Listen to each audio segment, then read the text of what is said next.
Sehr geehrter Herr Botschafter, chère Sylvie Kaufmann, liebe Frau Sandberg, cher public ici dans la grande salle de la Maison Heinrich Heine et également très nombreux d'ailleurs devant vos écrans. C'est un grand honneur d'accueillir ce soir son Excellence Monsieur Hans-Dieter Lucas, ambassadeur d'Allemagne et président du conseil d'administration de la Maison Heinrich Heine, pour ouvrir la semaine franco-allemande avec des propos préliminaires qui introduiront le débat de ce soir. Celui-ci porte le titre, vous avez vu, « Nouveau gouvernement en Allemagne, présidence française du Conseil de l'Union européenne, un nouveau chapitre pour l'Europe et les relations franco-allemandes ». Je suis ravie que vous ayez accepté notre invitation pour discuter de ces questions d'une éminente actualité avec nos deux journalistes ce soir, Madame Sylvie Kaufmann, éditorialiste au journal Le Monde, où elle tient une chronique hebdomadaire de géopolitique, et Madame Britta Sandberg, correspondante du Spiegel pour la politique étrangère à Paris, qui va diriger le débat de ce soir. Tous les ans, le 22 janvier, date de la signature du traité de l'Élysée en 1963 et d'Aix-la-Chapelle en 2019, nous invite à faire le point sur l'état et l'avancement des relations franco-allemandes. Cette année, comme indique le titre de cette soirée, plutôt une question, l'arrivée au pouvoir du nouveau gouvernement tricolore du chancelier Olaf Scholz coïncide avec la présidence française de l'Union européenne qui, elle-même, sera impactée par les élections présidentielles en France. De surcroît, l'Allemagne préside cette année le G7. Il y a donc un agenda très chargé, aussi bien au plan national qu'au plan international pour la France et l'Allemagne, mais aussi pour l'Europe. Le président français, Emmanuel Macron, lors de ses vœux pour la nouvelle année, a déclaré que, je cite, « 2022 doit être l'année d'un tournant européen ». Il s'agit de rendre l'Europe puissante dans le monde, pleinement souveraine, libre de ses choix et maître de son destin, avait-il lancé déjà le 9 décembre à l'occasion de la présentation de la présidence française de l'Union européenne.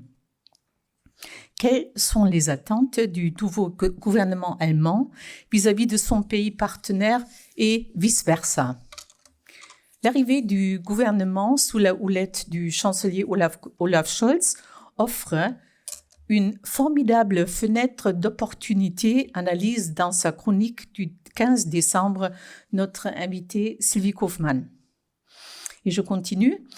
Car si le chancelier a fait campagne sur sa capacité à rassembler à la chancelière Angela Merkel, son programme de gouvernement est beaucoup plus audacieux sur l'Europe.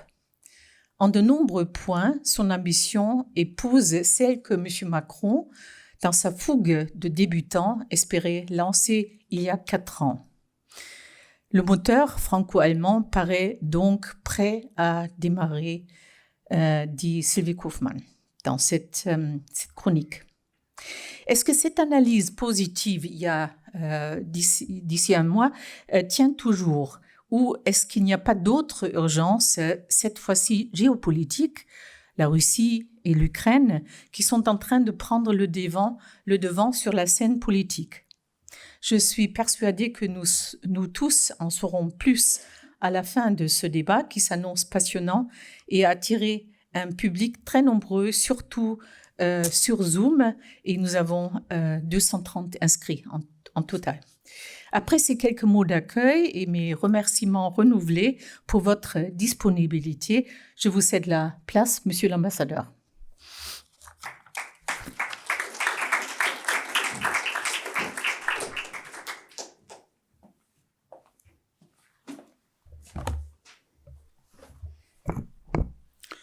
Chère Madame Deusen, Mesdames et Messieurs, merci pour votre invitation à débattre à la Maison Heinrich Heine aujourd'hui des relations franco-allemandes en Europe avec vous, avec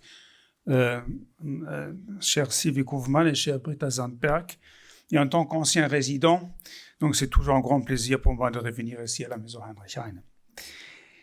Il est vrai que l'entrée en fonction d'un nouveau gouvernement allemand et la présidence française de l'Union européenne marque le début d'un nouveau chapitre dans les relations franco-allemandes. Et je parle à dessein de nouveaux chapitres et non de tournants, puisque les fondamentaux des relations entre Paris et Berlin n'ont en fait pas changé. Et il me semble qu'il y visite à Paris du chancelier Olaf Scholz, de la ministre des Affaires étrangères Annalena Baerbock et du ministre des Finances Christian Lindner dès leur prise de fonction, quelques jours avant Noël, ont montré que les trois partenariats avec la France est primordial pour la coalition tricolore également. Et ces trois visites auxquelles j'ai participé se sont déroulées dans une atmosphère amicale et chaleureuse, et d'autres visites ministérielles suivront bientôt, évidemment. Il est clair que la France reste notre premier partenaire en Europe. Mais, de l'autre côté, l'arrivée d'un nouveau gouvernement fédéral avec de nouveaux visages et un nouveau programme donne une nouvelle dynamique aux relations franco-allemandes. La coalition tricolore s'est fixée un agenda résolument pro-européen, avec pour objectif de renforcer ce qu'on appelle la souveraineté stratégique de l'Europe, afin que l'Europe pèse dans le monde pour défendre ses intérêts et ses valeurs. Et la nouvelle coalition souhaite donc renforcer les institutions européennes telles que le Parlement européen ou permettre des décisions à la majorité, par exemple dans le domaine de la politique étrangère ou de la politique de sécurité. Et le fait que le mot Europe revienne plus souvent que le mot Allemagne dans l'accord de coalition est parfaitement éloquent à cet égard. Le changement climatique et la transition numérique sont des enjeux centraux de l'accord de coalition. Et le nouveau gouvernement allemand veut obtenir des progrès substantiels dans ces deux domaines au cours des années à venir. Renforcer l'Europe, lutter contre le changement climatique, intensifier la transition numérique, ces trois grandes orientations font consensus à Paris comme à Berlin. Et dans le même temps, le contexte est difficile pour les relations franco-allemandes, en particulier sur le plan sécuritaire. La crise autour de la Russie et de l'Ukraine, la situation en Afrique, particulièrement au Sahel, les relations avec la Chine, sans oublier de nouvelles menaces, par exemple venant du cyberespace, changent la donne en matière de politique de sécurité. Et au sein de l'Union européenne, nous sommes aux prises avec des tendances centrifuges et des discussions difficiles sur le respect des principes de l'état de droit, notamment avec la Pologne et la Hongrie. En résumé, nous avons rarement été confrontés au même moment à des défis aussi différents et aussi vastes que nous le sommes aujourd'hui. Les sujets et le travail ne manquent donc pas pour un nouveau chapitre des relations franco-allemandes. Et la présidence française de l'Union européenne offre l'opportunité de continuer à faire face à ces défis et à faire avancer un agenda européen commun. Et c'est pourquoi le nouveau gouvernement fédéral allemand fera tout son possible pour soutenir la France dans cette présidence. La profonde crise que connaît la sécurité européenne vis-à-vis de la Russie et de l'Ukraine est le plus grand défi actuel. La Russie ne veut rien de moins qu'une réorganisation de l'architecture européenne de sécurité fondée sur la reconnaissance de sa sphère d'influence et un arrêt durable de l'intégration dans l'OTAN et dans l'Union européenne de nouveaux membres. Tout cela dans le contexte de menaces militaires potentielles extrêmement inquiétantes concernant l'Ukraine. Pour Berlin et pour Paris, comme pour nos partenaires, il s'agit d'éviter une escalade et de résoudre les questions soulevées par la Russie par la voie du dialogue, en nous fondant sur les principes dont nous sommes déjà convenus depuis 1990 avec la Russie, c'est-à-dire le respect de l'intégrité territoriale, la souveraineté des États et l'inviolabilité des frontières. Et alors, sur cette question, les Européens sont sur la même ligne que les États-Unis avec lesquels nous sommes en étroite et constante concertation pendant cette crise. En ce qui concerne l'Ukraine, l'Allemagne et la France continueront à coopérer étroitement et à essayer de relancer le processus de négociation dit de Normandie avec l'Ukraine et la Russie. Et cela sera un objectif central de la visite de la ministre des Affaires étrangères, Mme Baerbock, à Kiev et à Moscou, aujourd'hui et demain. Et au sein de l'Union européenne, comme de l'OTAN, une chose est claire. Nous sommes prêts à dialogue, mais une escalade militaire aurait de très lourdes conséquences pour la Russie. Et je suis convaincu que la question russe nous mobilisera considérablement dans les mois à venir. Mais cela n'empêche pas toutefois pas la présidence française de se consacrer à des enjeux à long terme également. Et le renforcement de la politique étrangère et de sécurité européenne en fait partie. Les années passées ont montré que l'Union européenne a besoin d'un panorama clair des défis d'une part et d'une stratégie de moyens pour les relever d'autre part. Créer un cadre stratégique commun sur ces questions, tel est l'objectif de la boussole stratégique sur laquelle l'Union européenne doit s'accorder sous la présidence française de l'Union européenne. Et que le travail sur cet important document de référence ait commencé sous la présidence allemande de l'Union européenne et s'achève sous la présidence française illustre la densité de la coopération franco-allemande. Il nous faut une politique étrangère et de sécurité commune de l'Union européenne qui soit ambitieuse et réaliste à la fois. Ambitieuse dans la mesure où l'Union européenne doit être capable de gérer des crises dans son voisinage, y compris seule s'il le faut. Et c'est pourquoi la création d'une force de réaction rapide d'ici 2025 vient d'être proposée dans le cadre de la boussole stratégique.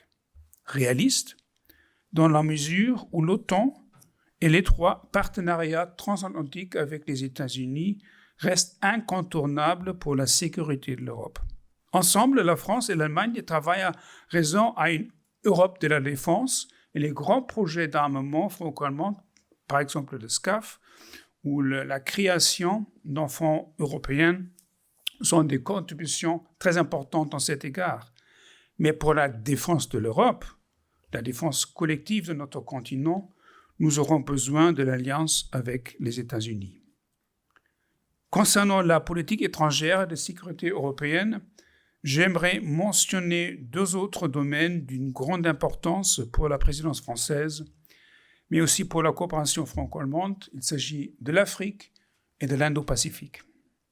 L'Afrique n'est devenue une priorité majeure pour la politique étrangère de l'Allemagne qu'au cours des dernières années. L'engagement massif dans le domaine du développement et l'engagement militaire considérable de l'Allemagne au Mali et au Sahel en témoignent. Et la participation allemande à la mission MINUSMA de l'ONU ou la mission de formation d'IUTM en Mali représente aujourd'hui les plus importantes opérations militaires de l'Allemagne à l'étranger. Il est clair que l'avenir de l'Europe est étroitement lié à l'Afrique et nous ferons donc notre part pour que le sommet prévu en février entre l'Union européenne et l'Union africaine fasse encore progresser notre coopération. Mais l'Europe a également besoin d'une approche commune sur l'Indo-Pacifique, une région extrêmement importante pour notre avenir. Dans ce contexte, il me semble qu'il faut tirer les enseignements de l'affaire du pacte AUKUS qui affaiblit l'unité de l'Occident dans cette région. Nous ne devrions pas entrer dans le jeu de la Chine qui parfois applique la devise « diviser pour régner ». Nous devons donc mettre en œuvre la stratégie européenne pour l'espace Indo-Pacifique qui mise sur une approche inclusive, coopérative pour toute la région, Chine comprise. Et la première rencontre du ministre des Affaires étrangères de l'Union européenne jamais organisé avec nos partenaires indo-pacifiques qui aura lieu sous la présidence française, posera d'importants jalons à cet égard. Dans le même temps, nous avons besoin d'une étroite concertation avec les États-Unis sur l'Indo-Pacifique également. In fine, c'est ensemble que nous atteindrons la masse critique nécessaire pour pouvoir répondre aux défis complexes que représentent la Chine et toute la région. Notre agenda, ou aussi l'agenda de la présidence française, va naturellement bien au-delà de la politique étrangère de sécurité.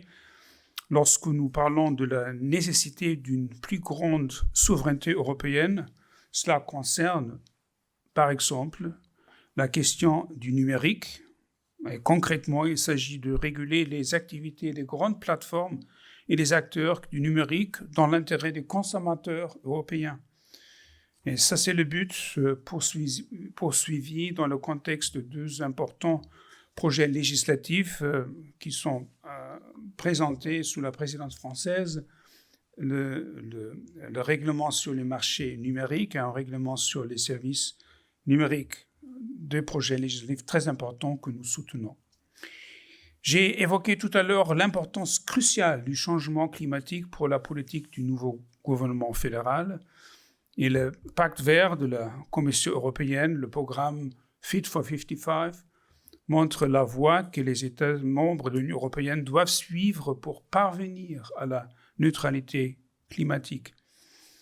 La France et l'Allemagne sont ici d'accord sur l'objectif visé et sur de nombreuses mesures qui sont à prendre maintenant, mais nul n'ignore que dans ce domaine, il y a également des divergences de vues majeures. Et cela concerne en premier lieu l'énergie nucléaire, comme l'a montré très clairement le débat sur ce qu'on appelle la taxonomie.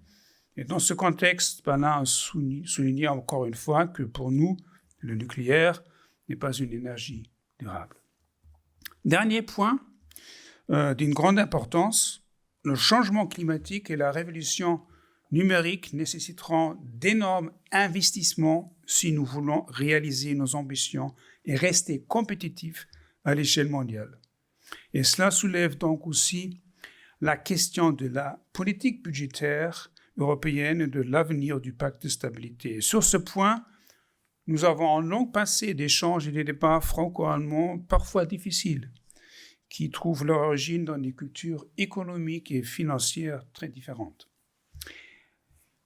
La France compte profiter de sa présidence pour engager un grand débat sur le modèle européen de croissance et dans ce contexte également sur la question du pacte de stabilité et de croissance. Et dans l'accord de coalition, la coalition tricolore a indiqué à ce sujet que le pacte de stabilité a fait ses preuves, notamment du fait de sa flexibilité, mais qu'elle était néanmoins ouverte à un débat visant à le simplifier et rendre plus transparent le pacte de stabilité. Et lors de sa visite de prise de fonction, il y a quelques semaines, le ministre des Finances, Christian Lindner, a dit que nous devions tout d'abord nous mettre d'accord sur les grandes orientations de la politique économique européenne, sur les grands objectifs de nos investissements, avant de débattre des règles budgétaires. Il a également insisté sur la nécessité de bien gérer la mise en œuvre du plan de relance, grand plan de relance de 750 milliards d'euros qui a été adopté sous la présidence allemande.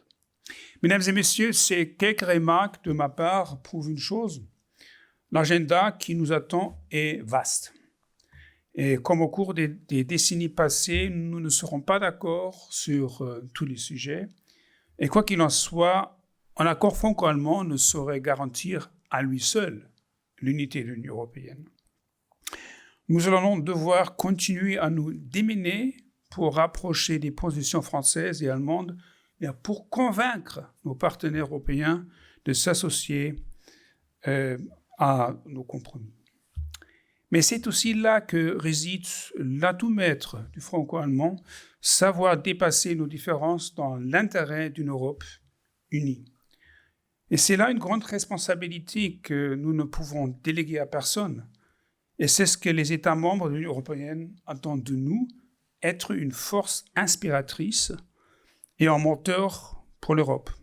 Et je suis fermement convaincu que cet esprit que le nouveau gouvernement fédéral abordera le partenariat avec la France dans les années à venir. Merci beaucoup de votre attention. Je me réjouis de débattre ces questions avec vous. Merci beaucoup.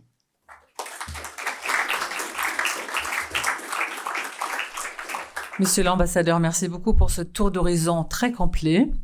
On va revenir dans la discussion dans l'heure qui suit, sur différents points, j'en suis sûre. Mais tout d'abord, j'aimerais donner la parole à Sylvie. Je continue à te tutoyer puisqu'on se connaît depuis longtemps, toute autre chose serait artificielle. Donc, vous avez quand même, malgré les circonstances difficiles sous lesquelles ce nouvel gouvernement et la présidence du Conseil de l'Union européenne française commencent, tirer un bilan ou donner des perspectives plutôt positives d'une coopération franco-allemande. Est-ce que tu partages cette vue, Sylvie, et quelle est ton impression de ce nouveau gouvernement après, je crois que ça fait à peu près 40 jours maintenant, au pouvoir? Merci.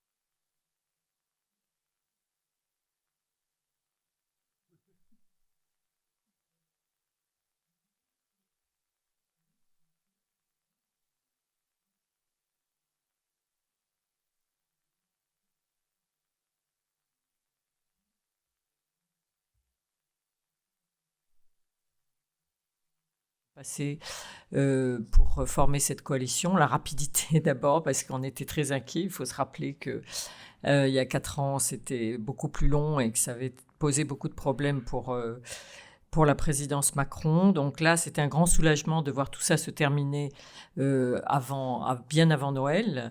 Et puis que ça se passe si bien. Entre les 3 partenaires, que ces négociations se passent d'abord dans le secret. Alors ça, je dois dire, comme journaliste, c'était sûrement, pour les journalistes allemands, c'était sûrement très frustrant, mais que ces 3 parties soient arrivées à respecter cette discrétion, c'était, je crois, important pour que ces négociations aboutissent rapidement et soient très cohérentes. Donc là, il y avait, pour nous Français, c'était quelque chose d'assez impressionnant, parce que c'est pas du tout un exercice auquel nous sommes familiers. Je parle des négociations de coalition. Et donc voilà, c'était ce qui justifiait mon optimisme à ce moment-là. Et puis il y avait en effet le contenu du contrat de contrat de coalition était aussi très intéressant pour le gouvernement français, parce qu'il y avait ce mot, cette expression souveraineté stratégique, alors que je suis très contente personnellement, mais je crois que tout le monde est très content, ça a remplacé autonomie stratégique qui embêtait tout le monde. Donc maintenant, on est d'accord sur la terminologie. Je pense que sur le contenu, ça a pas mal progressé aussi. Monsieur l'ambassadeur a souligné qu'il y avait plus souvent le mot d'Europe que d'Allemagne, mais aussi, je crois que c'était aussi beaucoup plus fréquent que le mot France. Mais voilà, cet agenda, cet élan européen qui était exprimé par ce contrat de coalition était un motif de satisfaction, je crois, et d'espoir en France. Alors évidemment, comme toujours, le diable est dans les détails. Bien sûr, quand on rentrera dans les sujets qu'a mentionné l'ambassadeur, qui sont des sujets de divergence, hein, le nucléaire, ça y est, ça a déjà commencé. On voit que avec le projet d'acte délégué qu'a présenté la Commission, on voit déjà que du côté allemand, ça ne marche pas. Donc tout ça, ça va être... voilà, vous avez parlé de divergence de vues majeure, ce qui, je crois, pour un diplomate est une expression très, très forte. Donc, ça montre bien que là, il y a un vrai problème. Mais bon, là-dessus, je crois que les Français sont un peu dans l'expectative aussi, parce qu'il y a beaucoup de questions, on s'interroge beaucoup sur comment l'Allemagne va arriver à faire cette transition énergétique. Alors, c'est vrai qu'en France, il y a une espèce de tranquillité sur le nucléaire qui n'est pas partagée par tout le monde ailleurs. Mais du coup, il y a des vraies questions. C'est vrai que ça pose vraiment des questions, y compris parmi les experts, sur comment est-ce que l'Allemagne va arriver à faire cette transition, avec comment elle va vraiment, ce programme qui prévoit 2% du territoire pour les éoliennes, alors que personne n'a vraiment envie d'avoir plus d'éoliennes chez soi. Voilà, enfin, donc là, il y a beaucoup d'interrogations.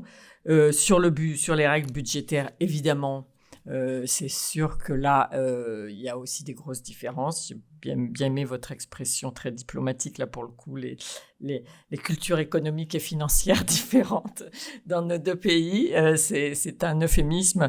Mais bon, visiblement, ça, je crois qu'on va essayer de ne pas en parler trop dans les détails tout de suite, entre Français et Allemands. C'est ce que je comprends, hein, c'est-à-dire que le grand débat aura lieu en juin. Les Français disent on veut surtout poser les cadres, on veut que le cadre du débat soit posé. Voilà, donc je crois qu'il y a une volonté un peu des deux côtés de pas trop se battre tout de suite. D'abord parce que, comme vous l'avez dit, il y a cette présidence française qui est abrégée en plus, puisqu'il y a la campagne présidentielle qui va commencer assez rapidement. Donc, je crois que l'Allemagne n'a pas du tout envie de mettre des bâtons dans les roues de la France pendant les 3 mois effectifs que durera cette présidence.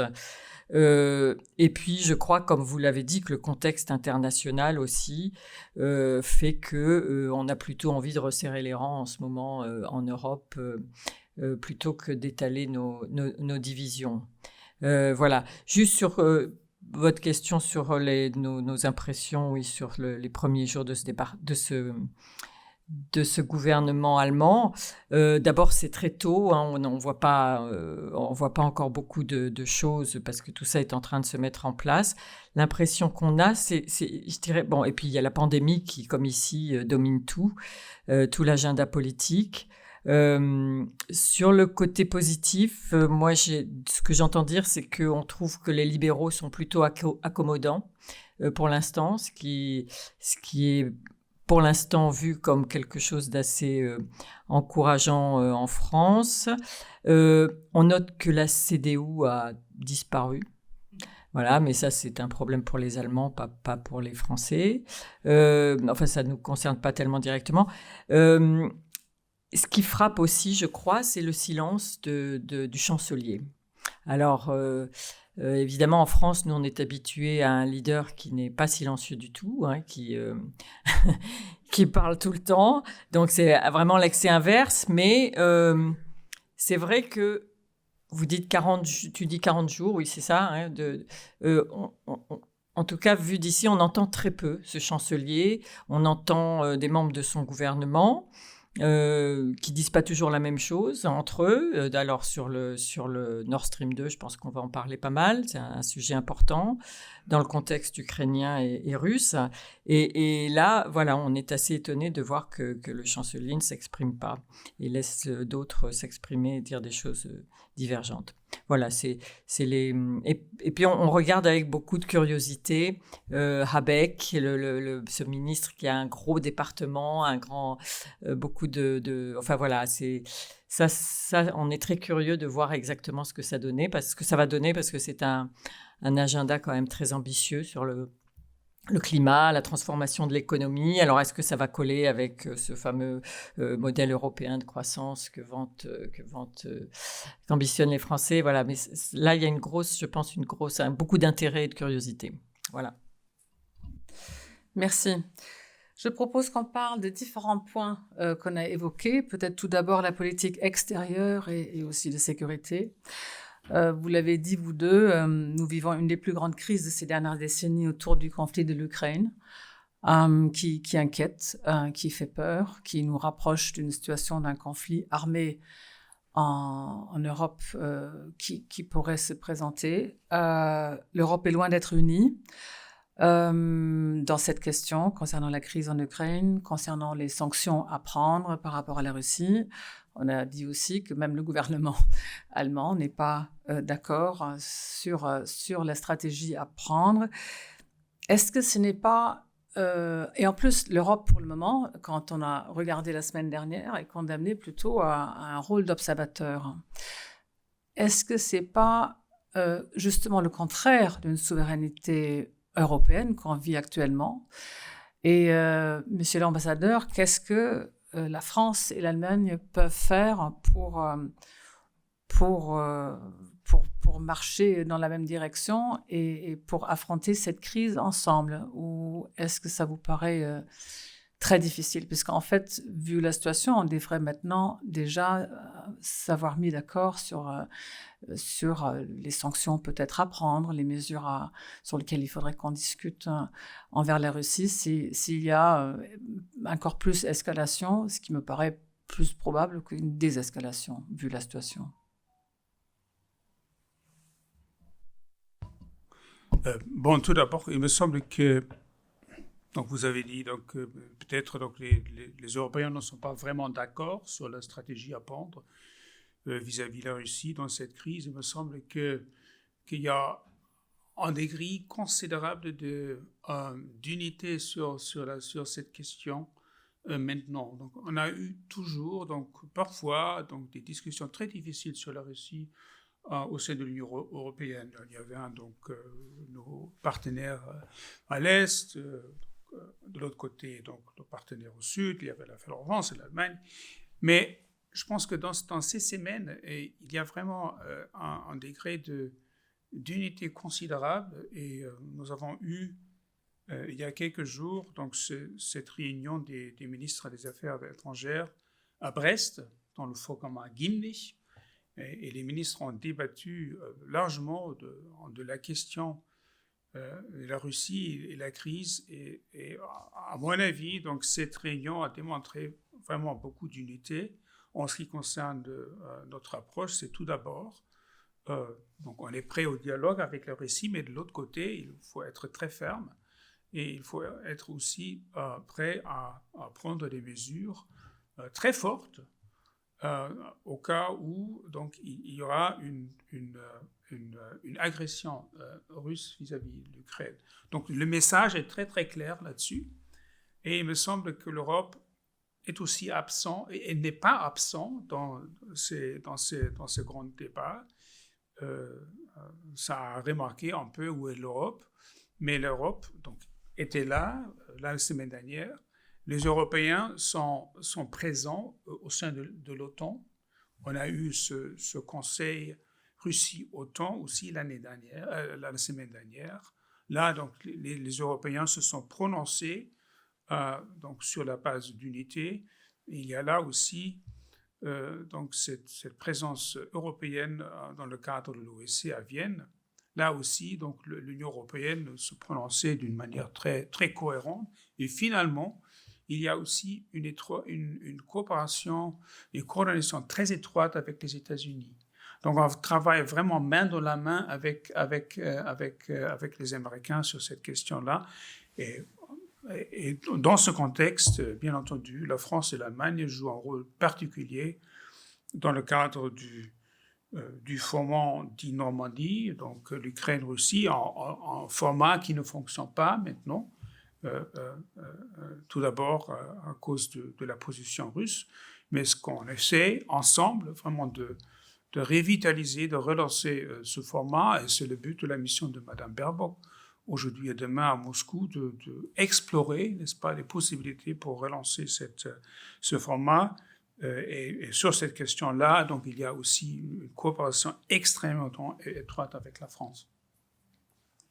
Bon, ce que je voulais dire, entre autres, c'est que l'Europe n'est pas à la table de négociation avec la Russie. C'est les Américains qui ont, même s'ils vous tiennent informés, qui sont à la table de négociation. Et quand on entend des voix de la SPD en Allemagne, on a quand même l'impression que tout le monde ne marche pas dans la même direction.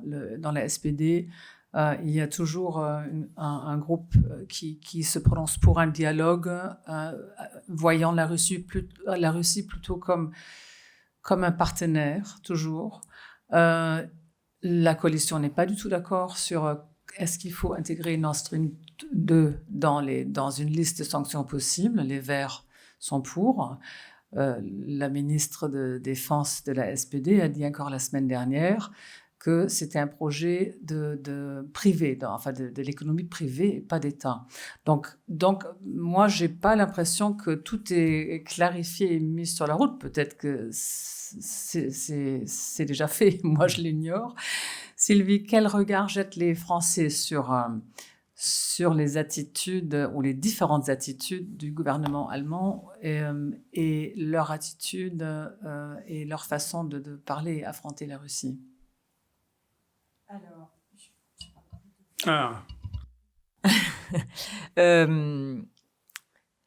Alors, les Français, je ne sais pas, c'est difficile à dire. Moi, je remarque que le gouvernement français ne dit rien. Donc ça, évidemment, ne fait pas de commentaires sur ces divisions qu'on voit apparaître à Berlin. Je pense probablement c'était attendu. Mais le fait est que ça pose un problème. En effet, quand la ministre de la Défense dit que le Nord Stream 2, ça n'a rien à voir avec l'Ukraine et que ça ne doit pas être entraîné dans le conflit, tout le monde sait bien. Et puis que la Maison-Blanche réagit en disant rappelez-vous qu'il y a eu un accord entre Madame Merkel et le président Biden au mois de juillet l'année dernière qui dit que si Nord Stream 2 que si la Russie utilise le gaz comme une arme, à ce moment-là, on reviendra sur la possibilité de laisser fonctionner ce gazoduc. Bon, je crois que là, personne n'a de doute maintenant que la Russie utilise le gaz comme une arme. Voilà, donc il y a effectivement ces couacs au sein de la coalition, mais comme j'ai dit tout à l'heure, on attend aussi que M. Scholz, comme on dit, siffle la fin de la récréation, quoi. Hein, voilà, disent voilà ce que c'est la politique. D'ailleurs, la Maison-Blanche, l'autre jour, on a eu un briefing où ils ont dit c'est au gouvernement allemand de déclarer sa position, mais pour nous, voilà, on a un accord avec l'Allemagne qui a été signé avec Mme Merkel. Bon. Donc, je pense qu'il y a un moment où on va sans doute effectivement avoir une déclaration plus claire. Mais bon, sur la Russie, la France aussi a eu du mal à établir une ligne claire de sa politique vis-à-vis de la Russie. Donc là, on est, je crois, tous au pied du mur. Et c'est vrai que avec cette pression que le président Poutine a mise sur l'Ukraine et sur l'Occident, et c'est vrai que le niveau d'unité, ça, je suis assez d'accord, en tout cas, qui est affiché, est assez impressionnant vis-à-vis avec y compris avec les Américains, parce que tu as cité le pacte AUKUS tout à l'heure. C'était quand même il y a quelques mois où la France était a eu un moment très très difficile dans sa relation avec les États-Unis. Rappeler l'ambassadeur, etc. Et là, je dois dire, il n'y a plus une mouche qui vole sur la relation, sur la cohésion occidentale vis-à-vis de la Russie. Donc, on voit qu'il y a un gros effort qui est fait à la fois en Europe et aux États-Unis pour montrer un front uni face aux Russes. Voilà. Après, il y a aussi le problème toujours avec la Russie, mais du Sahel que monsieur l'ambassadeur a mentionné tout à l'heure. Ça, c'est aussi un très gros problème je crois que le renouvellement du mandat, c'est dans quelques mois. C'est en mai du mandat des forces allemandes par le Bundestag en Afrique, et puis aussi dans la MINUSMA. Donc, mais là, on est dans une situation au Mali où il va falloir peut-être prendre des décisions même avant, avant le renouvellement des mandats. Donc, je pense que c'est vrai que c'est un moment très compliqué pour tout le monde. Et pour l'instant, ça tient. C'est vrai que alors, il y a plusieurs choses dans la négociation bilatérale russo-américaine. C'est vrai que les Européens n'y sont pas. Ça, c'est un fait. Alors, les Américains n'arrêtent pas de dire, mais on vous consulte sans arrêt, mais bon, ça ne va pas jusqu'à imposer les Européens à la table de la négociation, c'est clair. Donc, il y a beaucoup de consultations, c'est vrai. Voilà, après, c'est vrai que les Européens sont dans l'OTAN et qu'ils sont consultés, et qu'ils sont aussi à l'OSCE, mais enfin bon, je ne pense pas qu'il va se passer grand-chose là. Voilà, donc je pense que tout le monde a intérêt à ce que cette unité tienne jusqu'au moment où ça va être très dur. Mais c'est vrai que si on doit prendre des sanctions, ces sanctions dont parlent les Américains, elles sont des sanctions qui sont dures pour l'Europe. Hein, si c'est le gaz, c'est dur. Il y a des conséquences pour l'Europe, mais peut-être même dans le quotidien des gens. SWIFT, je crois que les dernières nouvelles sur ce mode cette menace qui était d'exclure la Russie de cette méthode de paiement internationaux SWIFT, j'ai l'impression que les nouvelles d'aujourd'hui, c'est qu'on va y renoncer. Non, je crois que j'ai vu passer ça tout à l'heure, mais ça n'est pas confirmé sans doute. Mais voilà, c'est aussi une mesure, c'est aussi une sanction qui peut avoir des conséquences extrêmement lourdes pour les économies européennes. Donc, je crois qu'il peut y avoir des moments où on aura des décisions très difficiles à prendre et il faut espérer que cette unité tiendra. On a souvent dit que l'Europe avançait en temps de crise. Enfin, les crises étaient en même temps aussi toujours une chance pour l'Europe. On a vu l'année dernière, avec le pacte de relance, que l'Allemagne a fait quelque chose que Mme Merkel n'a jamais voulu faire avec l'endettement à un niveau commun.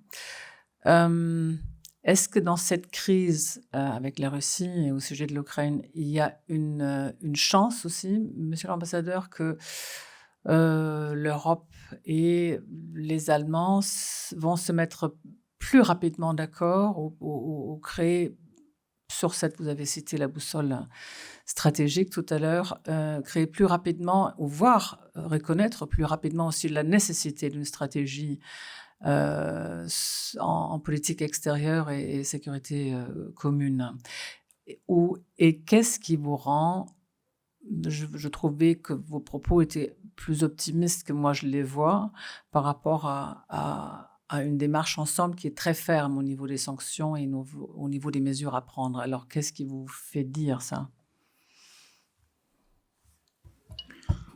Bon, je pense aussi que donc une crise, c'est toujours une chance. C'était le grand historien britannique Arnold Toynbee donc, qui a écrit une grande étude sur l'histoire universelle et donc,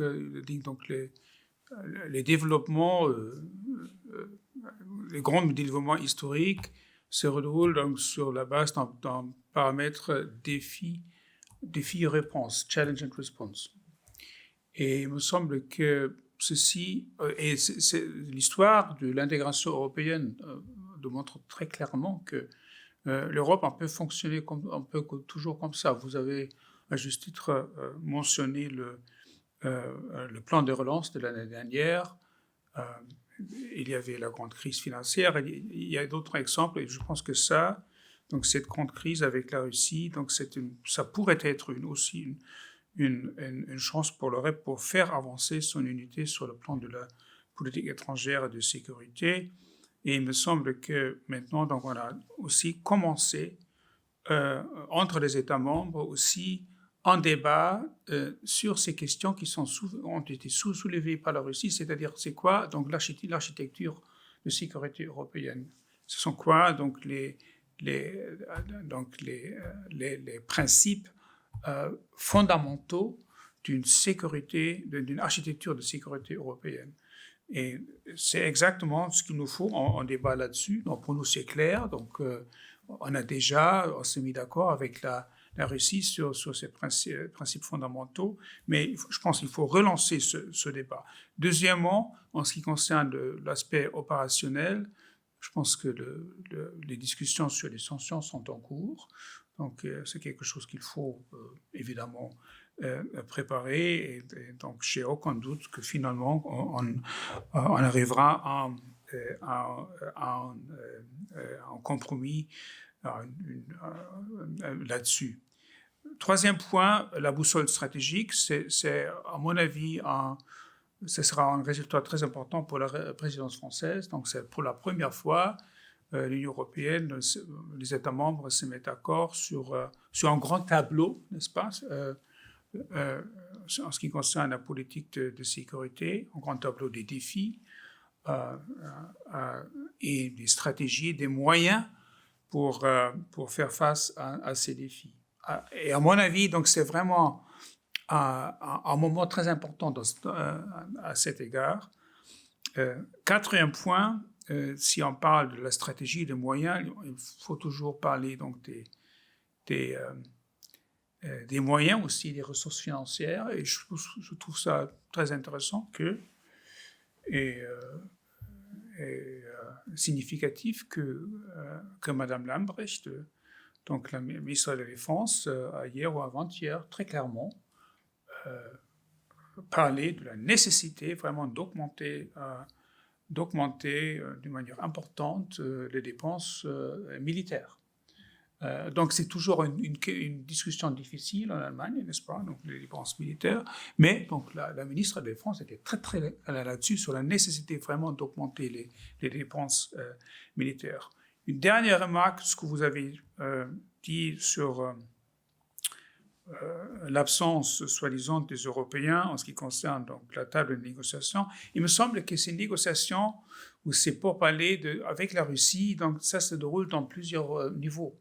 C'est-à-dire, il y a le niveau américano-russe, donc c'est une grande tradition, mais c'est ce qui s'est passé dans le cadre du Conseil OTAN-Russie, c'est aussi une négociation. Donc là, on a discuté d'une manière très concrète, avec la participation des Européens, donc les demandes qui ont été soulevées par les Russes. Donc moi-même, j'étais, avant de commencer mon travail ici à Paris, j'étais l'ambassadeur auprès de l'OTAN. J'ai assisté à plusieurs conseils OTAN-Russie. Ça, ce sont des discussions très concrètes avec les Russes. Et les Européens jouent une partie essentielle dans ces débats, et c'est la même chose aussi au sein de l'OSCE à Vienne. Et je mentionnerai encore une fois donc les contacts bilatéraux, par exemple demain, entre la ministre Baerbock et son homologue Lavrov à Moscou. Donc tout ça, donc, ça fait partie, à mon avis, d'une approche globale de l'Occident vis-à-vis de la Russie. Et à mon avis, comme diplomate professionnel, j'ai l'impression que pour le moment, ça va assez bien. Donc, j'ai déjà dit, j'étais ambassadeur auprès de l'OTAN pendant le temps de M. Trump. C'était un peu plus difficile qu'aujourd'hui. C'est peut-être aussi puisqu'on a eu l'habitude d'avoir encore un autre niveau de négociation, voire des discussions entre Mme Merkel et M. Poutine, et que ce lien-là, qui a duré quand même pendant 16 ans, n'est plus là.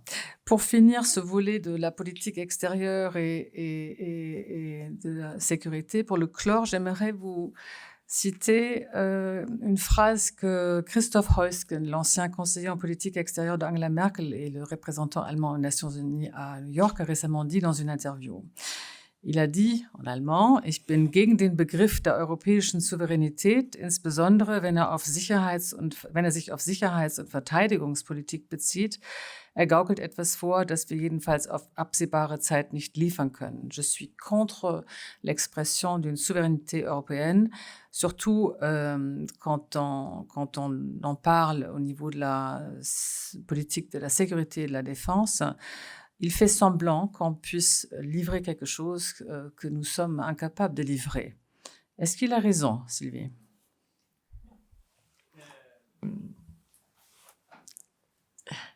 Ça montre, ça illustre bien la différence de culture. Alors, on a parlé tout à l'heure des différences de culture économique et financière. Je pense qu'il y a aussi une grande différence de culture de la défense, ça c'est très clair.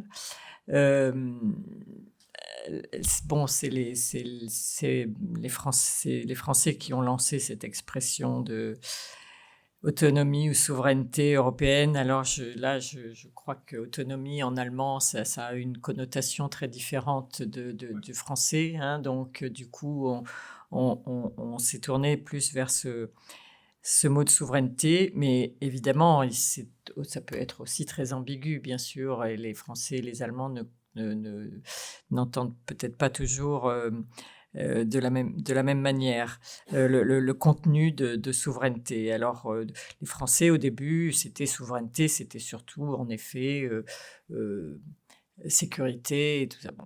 Alors, les autres Européens comprenaient, ah oui, mais ça veut dire c'est anti-américain.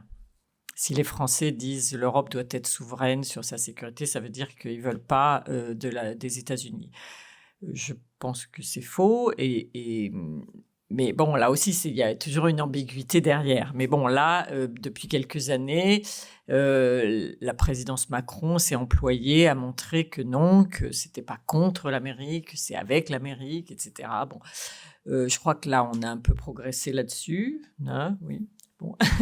Et puis maintenant, ce concept de souveraineté est plus large. Hein. C'est comme vous l'avez dit tout à l'heure d'ailleurs, c'est aussi numérique. On a parlé aussi de la souveraineté en matière de santé pendant la pandémie, puisqu'on a vu que ça voulait dire réduire les dépendances de l'Europe sur tout ce qui est produits médicaux, etc. Bon.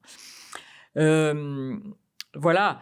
Je pense que c'est un débat qui va continuer et qui, petit à petit, trouvera ses compromis, comme d'habitude, suivant les pressions auxquelles on va être soumis.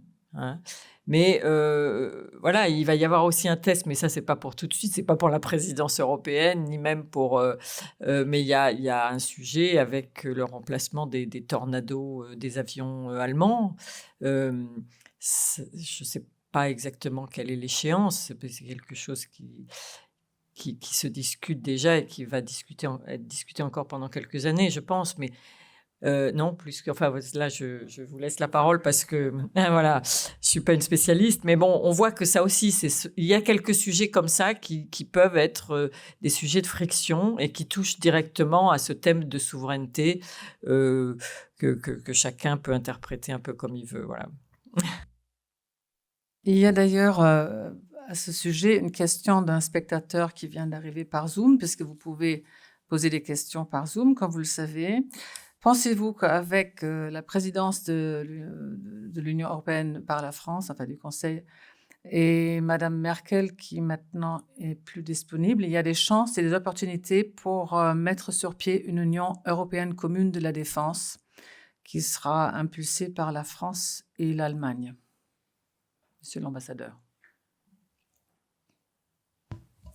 Oui, je pense que c'est notre objectif commun de faire avancer l'Europe dans la défense et la boussole stratégique, donc c'est ce document de cadre, je pense que c'est un pas très important envers une Europe de la défense, mais de toute façon, au-delà de ce document, cette orientation stratégique, il faut vraiment faire avancer donc nos moyens, nos capacités, n'est-ce pas ? C'est ça un peu le noyau dur de la souveraineté, n'est-ce pas ? Donc il n'y a pas de souveraineté sans capacité d'agir. Je pense que ça, c'est vraiment le contenu politique de la notion de souveraineté. Il me semble que je ne suis pas tout à fait d'accord avec Christoph Heusgen, qui est un bon ami de moi, mais il me semble que la notion de souveraineté européenne, c'est quelque chose qui est plus ou moins acquise à Berlin maintenant, comme ambition. Donc on ne dit pas qu'on est souverain, mais c'est quelque chose dont il faut... c'est un objectif auquel il faut aspirer.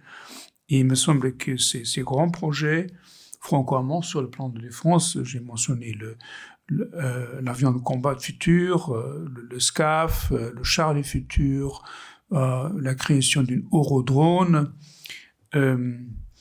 et d'autres projets. Donc, ce sont des contributions très importantes dans le contexte de l'Europe de la défense. Il me semble que l'Allemagne et la France ont une responsabilité particulière sur ce plan parce que ce sont donc la France et l'Allemagne et les États membres avec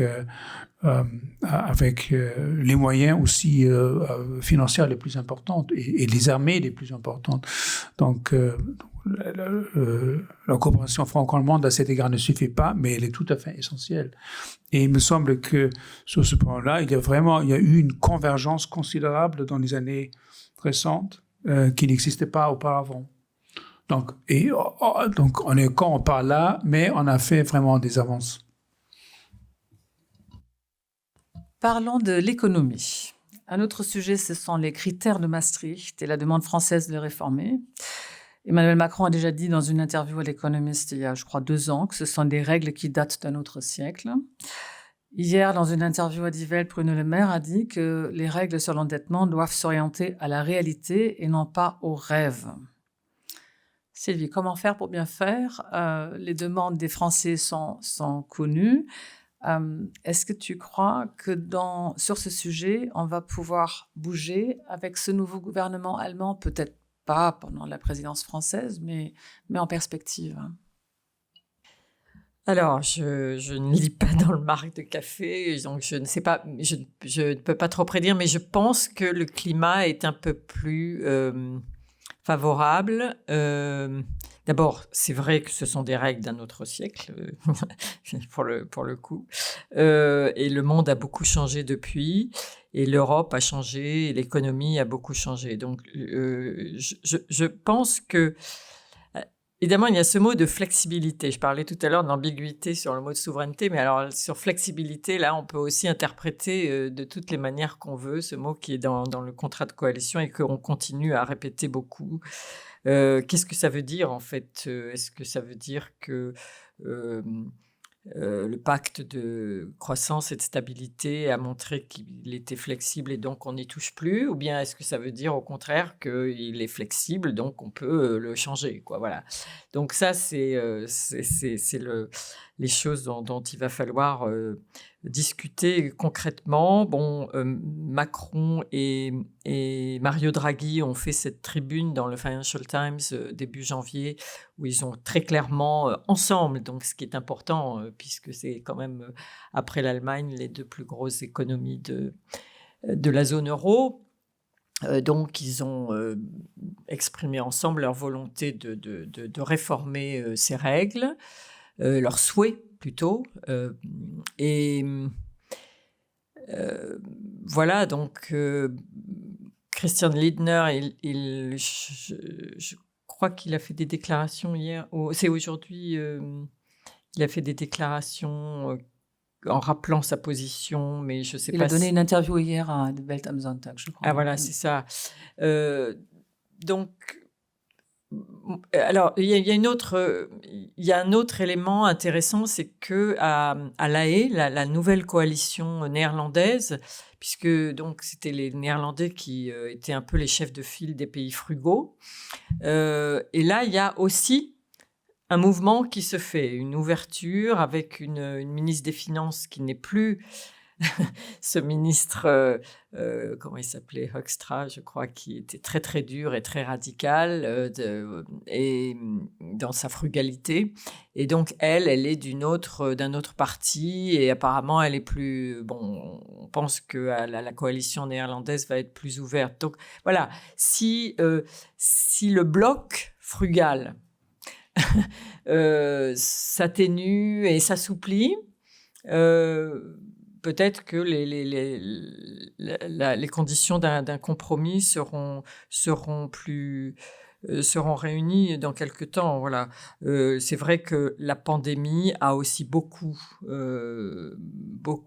joué. C'est un facteur important parce que tous ces investissements dont vous avez parlé tout à l'heure, c'est des montants absolument énormes.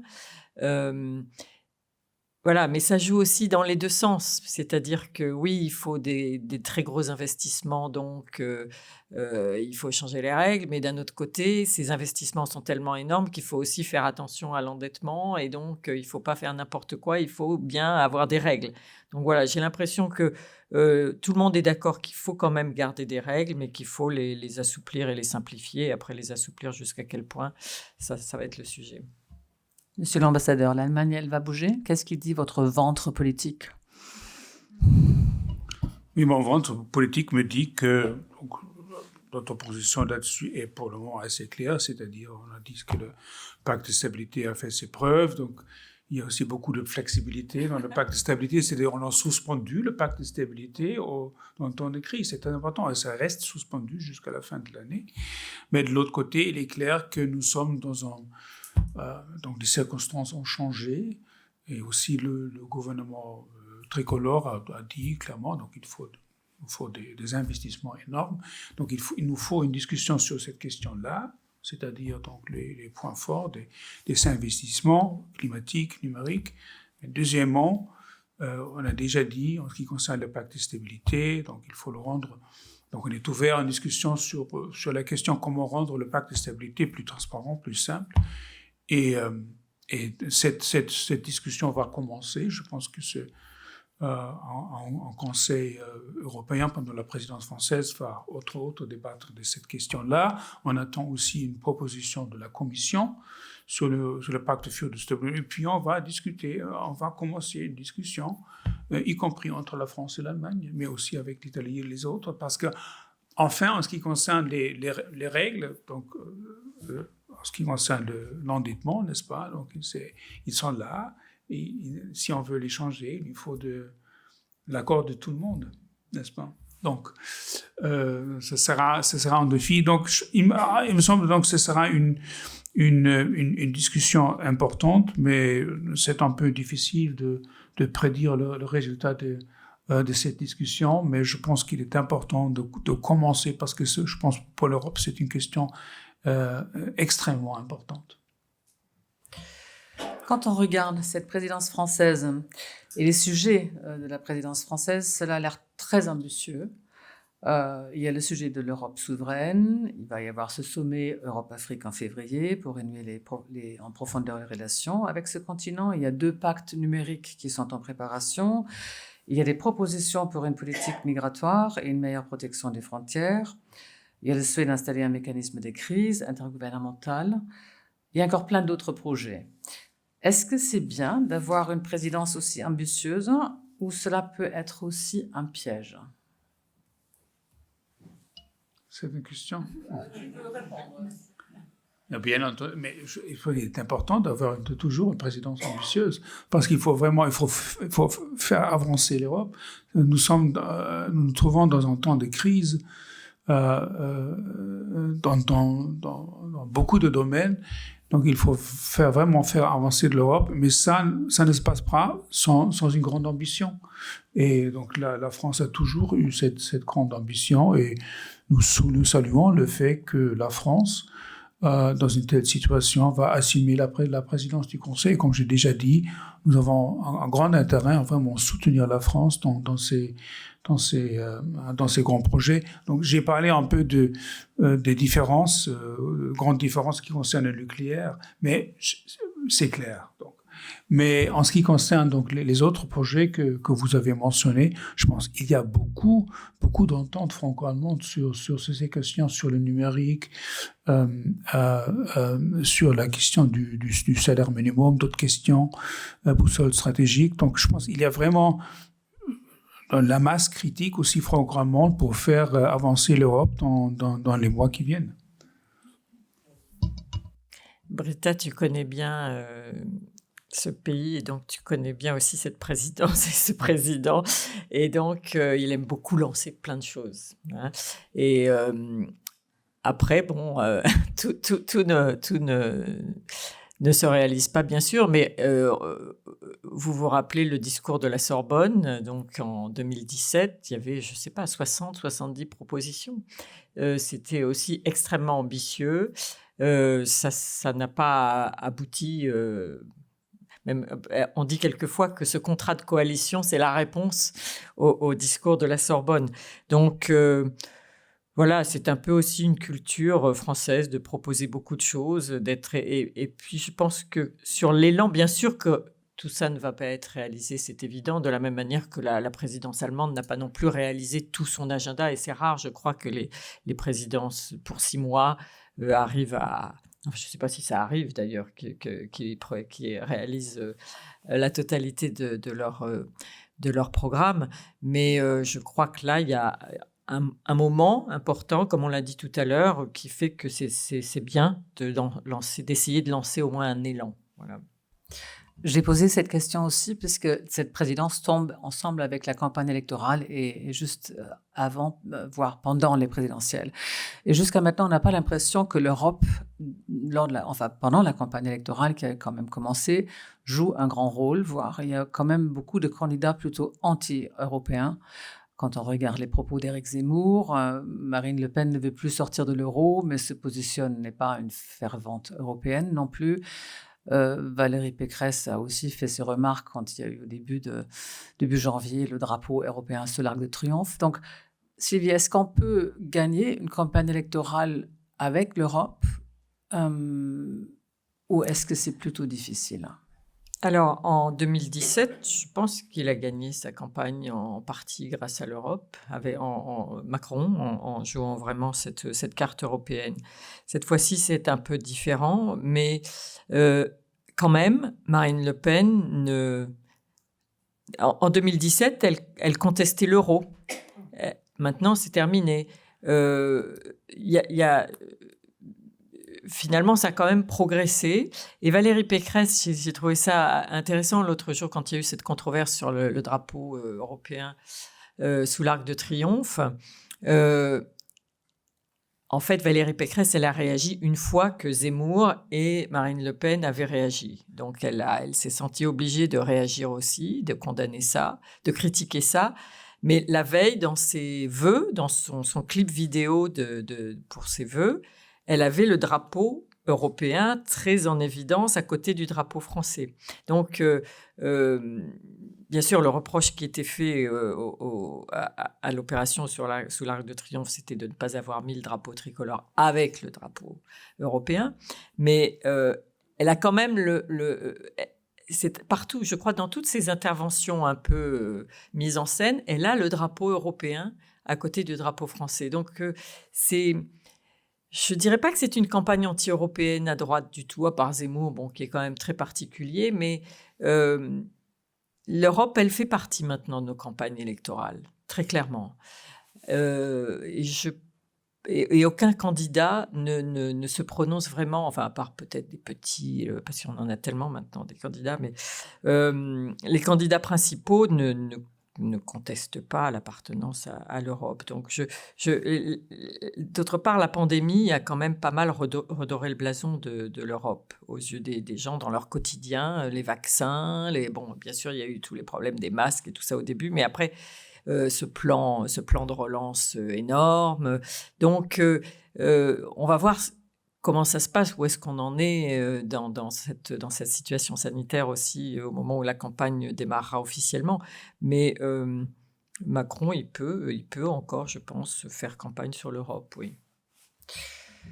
J'aimerais poser une dernière question sur le climat et la taxonomie avant que je donne la parole au public pour les questions. Les Verts allemands ont annoncé leur mécontentement par rapport à la proposition de la Commission européenne de classer l'énergie nucléaire comme durable.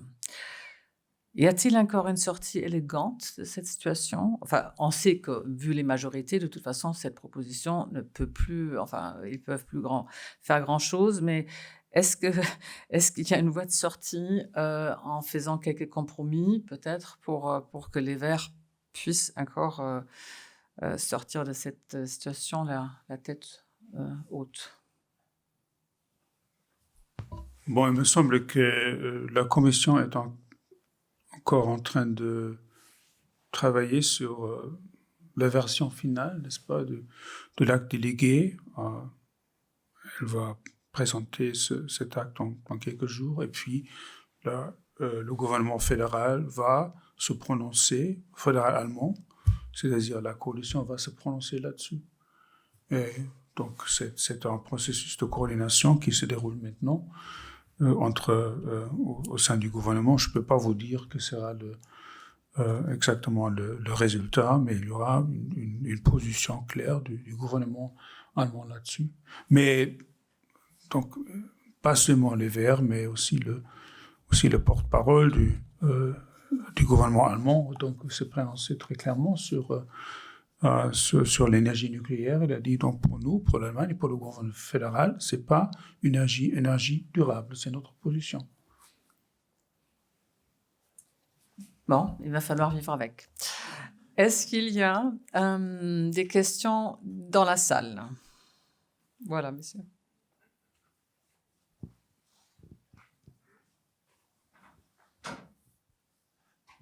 Bonsoir à tous. Je voudrais poser deux questions, ou plutôt une en deux, si on peut dire. Premièrement, pour la pression économique pour Stream, il paraît qu'il y aurait des accointances avec les anciens chanceliers allemands et autrichiens avec les grosses sociétés russes.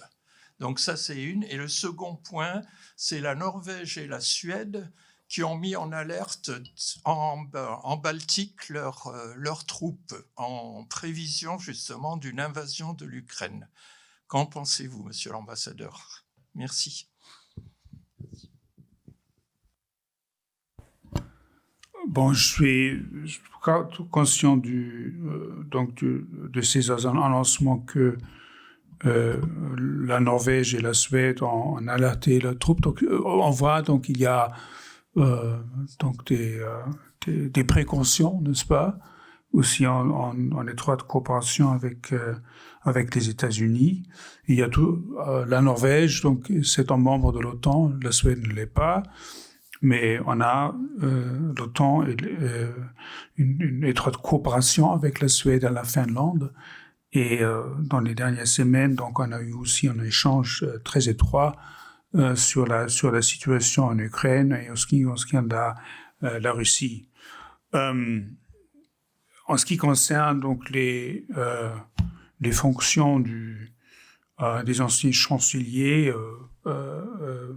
autrichiens ou allemands dans le contexte des grandes entreprises énergétiques de Russie, donc c'est connu, n'est-ce pas? Il y a des opinions très divergentes là-dessus, mais bon, c'est ça, c'est une discussion publique. Il y a d'autres questions dans la salle? Bonjour, merci pour vos remarques. Deux questions. Est-ce que vous connaissez le montant des investissements qui vont être consacrés aux grands projets donc apparemment climatiques et digitaux, et par quels instruments ils vont être mis en œuvre? Et deuxième question, vous avez parlé de souveraineté européenne en matière de défense. Je reviens à mon raisonnement. Pour une souveraineté européenne, en matière de défense, il faut une souveraineté politique. Le gouvernement allemand, à juste titre, indiqué dans son contrat de coalition que son but était la création d'un État fédéral européen. Dans les contacts que vous avez eus avec le gouvernement français, comment vous sentez l'approche française par rapport à ce problème, compte tenu qu'on a eu des encouragements, apparemment des mots intéressants du président Macron, et qu'il a utilisé les symboles européens de manière intéressante lors de ses vœux aux Français? Merci. Bon, en ce qui concerne donc les moyens financiers qui sont prévus pour les investissements dans le digital et le numérique et le climatique, donc je peux pouvoir vous donner donc des chiffres précis. Il me semble que le gouvernement fédéral, le nouveau gouvernement fédéral, est encore de préciser, n'est-ce pas, l'ampleur des financements, des investissements qui sont nécessaires. Mais il est tout à fait clair que ce sont des montants considérables, c'est-à-dire donc je pense si M. Linde, pendant les négociations sur le traité de coalition, a parlé aussi comme les Verts d'un montant de 500 milliards d'euros sur les prochaines 10 années, n'est-ce pas? Mais à mon avis, de toute façon, ce sont des sommes très importantes. Et il est clair que donc, pour financer ces montants, donc, il faut un effort étatique de l'État, mais aussi il faut mobiliser donc des ressources du secteur privé, n'est-ce pas?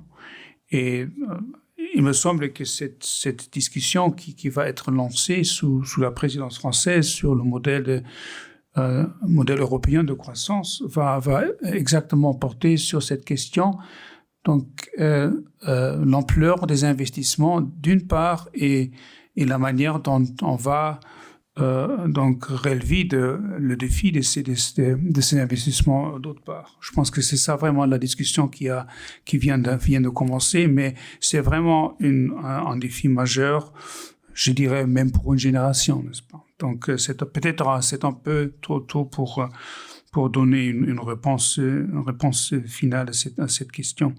En ce qui concerne donc l'ambition européenne du traité de coalition, je pense que ça a été salué ici aussi par le gouvernement français, et particulièrement en ce qui concerne cette notion de souveraineté stratégique. Et c'est ça, à mon avis, donc le but principal, de faire en sorte que cette Union européenne soit capable d'agir. Et dans ce contexte, le traité de coalition parle de quelques mesures concrètes qu'on va poursuivre, par exemple d'agrandir donc les compétences du Parlement européen, de donner au Parlement européen un droit d'initiative en ce qui concerne des actes législatifs. Et l'autre aspect, c'est la question des décisions dans le cadre d'un vote majoritaire. Donc ça, par exemple, c'est aussi une question sur laquelle on a une discussion avec nos amis français. Il me semble que sur ces questions-là, il y a beaucoup de sympathie aussi ici en France.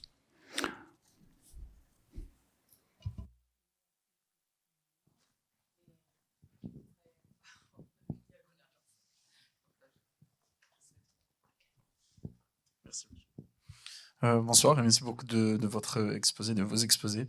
Ma question s'agit du prochain sommet de l'OTAN qui se déroulera cette année et la définition du nouveau concept stratégique. Ce que j'aimerais savoir, c'est est-ce que la définition du nouveau concept stratégique est-elle compatible avec cette idée d'une union, d'une politique de sécurité et de défense commune, ou serait-elle contradictoire?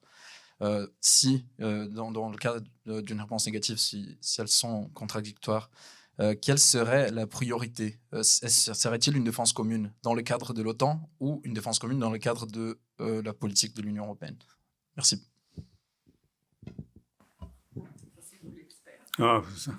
À mon avis, ce n'est pas une contradiction, c'est complémentaire, n'est-ce pas? Donc, c'est ce qu'on fait dans le cadre de la boussole stratégique, de vraiment de définir les grandes orientations stratégiques de l'Union européenne, y compris la question qu'est-ce que l'Union européenne peut faire et ne peut pas faire dans le cadre de la défense. Et à mon avis, donc, l'ambition européenne est vraiment faire en sorte qu'on soit capable de gérer les crises dans notre voisinage, par exemple en Afrique. Mais quand il s'agit de la défense collective dans les grandes crises, là, c'est vraiment, je pense, le point fort, mais aussi la compétence de l'OTAN, parce que pour un conflit majeur, on a vraiment besoin donc des États-Unis et les capacités des États-Unis. Mais comme j'ai déjà dit, donc il ne faut pas percevoir donc cette relation entre l'Union européenne et l'OTAN dans les termes contradictoires. C'est vraiment complémentaire parce que ce sont vraiment des piliers pilier absolument central de l'Occident, si vous voulez. Et c'est la raison pour laquelle il nous faut vraiment une coopération renforcée entre l'Union européenne et l'OTAN aussi sur le plan de la défense. C'est un projet franco-allemand dans ce contexte de ces discussions stratégiques européennes et aussi dans l'OTAN, de renforcer cette coopération OTAN-européenne. Et c'est pourquoi, à mon avis, il faut vraiment aussi faire en sorte que ces deux documents stratégiques, la boussole stratégique et le conseil stratégique de l'OTAN, soient des documents qui sont élaborés dans un contexte de coordination pour éviter des contradictions.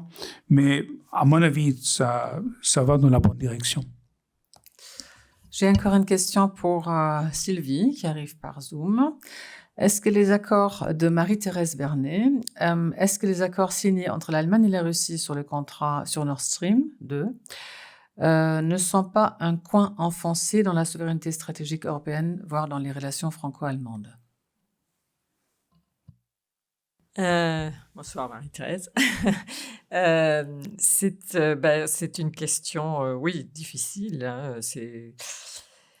Ça fait longtemps qu'on le sait que c'est une question, que ça va être une question compliquée.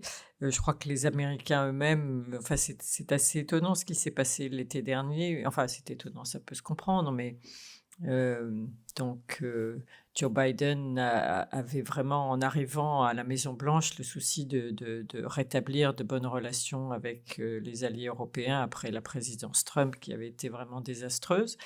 Et puis, je ne sais pas, est-ce qu'il voulait saluer aussi le comportement de la chancelière Merkel pendant cette période? Est-ce qu'il voulait lui faire un cadeau de départ? Je ne sais pas, mais donc il l'a invité à la Maison-Blanche et il a décidé finalement de passer l'éponge, si on peut dire, de lever les sanctions sur Nord Stream 2. Avec ce petit caveat, enfin cette réserve dont on a parlé tout à l'heure et qui est soulevée maintenant sur le rôle, sur l'utilisation du gaz par Vladimir Poutine.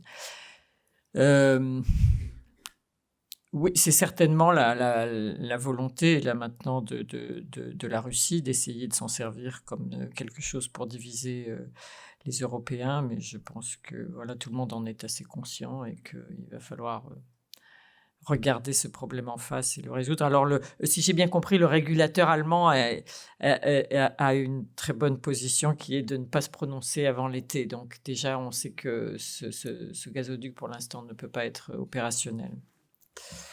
Alors, on va prendre les deux dernières questions. Et il y en avait une là et une là. Peut-être qu'on va les prendre l'une après l'autre. Hein. Merci beaucoup. Je voulais revenir aussi à des défis internes de l'UE que vous avez mentionnés au début, notamment les tendances autoritaires et l'affaiblissement de l'état de droit, surtout en Hongrie et en Pologne. Et quelles possibilités vous voyez en fait du moteur franco-allemand pour réagir face à ces tendances et rendre l'UE vraiment capable de réagir de manière efficace à toutes les crises décrites. Merci. Vous pouvez passer le micro à M. Ménulier, voilà. Oui, je suis également assez surpris par le silence relatif du chancelier en matière de politique extérieure. Et je voudrais poser la question suivante. Qui est-ce qui détermine en fait la politique extérieure de l'Allemagne? Est-ce que c'est le chancelier ou est-ce que c'est le ministre? Et Mme Baerbock a fait une déclaration disant qu'elle voulait poursuivre une politique extérieure féministe. Alors, je vous demande, monsieur l'ambassadeur, ou également les journalistes ici présents, qu'est-ce qu'il faut entendre par politique féministe?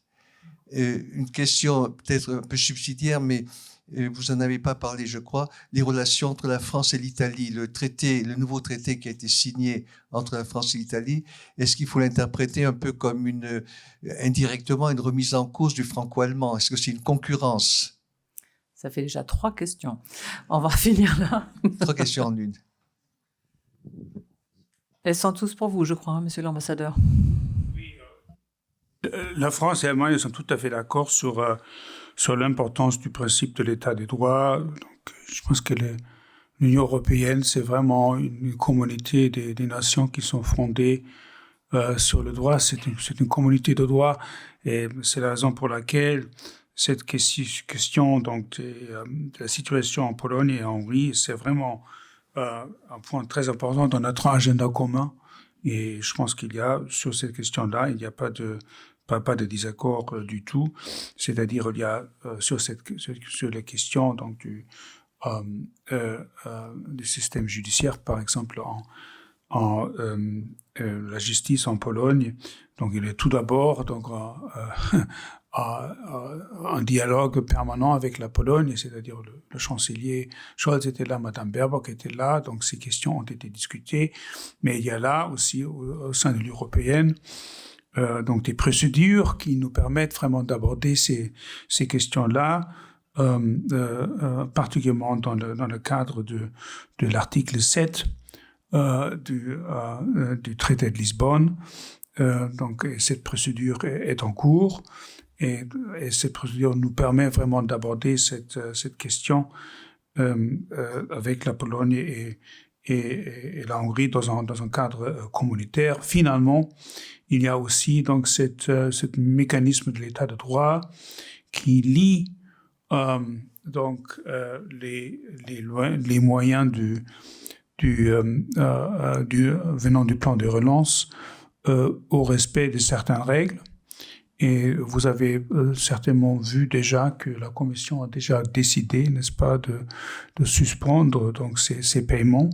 Donc, ce sont des mesures très concrètes qui ont été prises par la Commission européenne pour faire en sorte que donc le gouvernement polonais, par exemple, se comporte en toute compatibilité avec le droit européen. Mais c'est une discussion très difficile. Mais il ne manque pas d'unité franco-allemande à cet égard.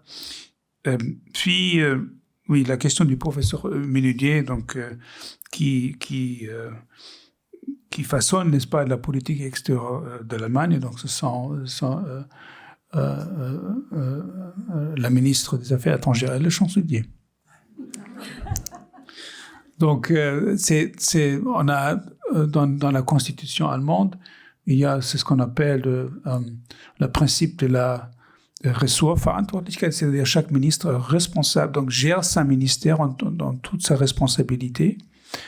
Mais de l'autre côté, il y a donc le chancelier avec ce qu'on appelle la Richtlinienkompetenz, c'est-à-dire donc qui définit les grandes orientations de la politique étrangère.